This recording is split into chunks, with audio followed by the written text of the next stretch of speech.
ang pagpapatibay ng alamat at kasaysayan ng Napindan para sa taong 2025 ay pangungunahan ni Kapitan Jerome Michael San Pedro at SK Chairman K. Dominic Panganiban. Okay, so ito ay bilang pagpapatibay ng alamat ng Napindan na gagawin nating opisyal. So kayo ang magiging saksi.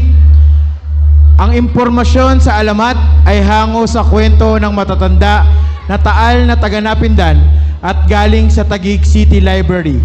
Muling isinulat ni Sir Charlon Biboy Bernardo ang alamat ng Napindan taong 2014 para sa isang masining na pagtatanghal sa entablado.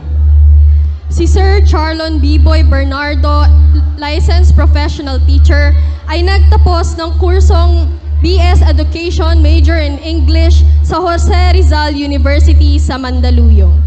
Ipinanganak noong ika-24 ng Hunyo 1947 sa Napindan. Bata pa lamang siya ay namulat na sa kwento ng alamat ng Napindan dahil sa kanyang lolo Carding Pasawa na madalas ito ikwento sa kanila. Dito nagsimula ang pagmamahal niya sa alamat at pagtuklas sa mga natatanging kasaysayan ng Napindan.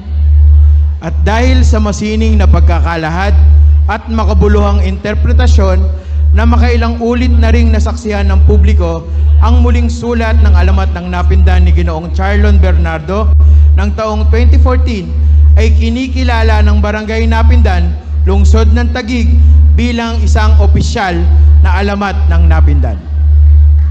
Inilathala at isinadula taong 2014 hanggang 2017 at ngayong 2025. Kinilala ng Barangay Napindan taong 2025. Nilagdaan, Ginoong Charlon Bernardo, Direktor at Manunulat, pinagtibay ni Honorable K. Dominic Panganiban, SK Chairperson, ni Honorable Jerome Michael San Pedro, Punong Barangay.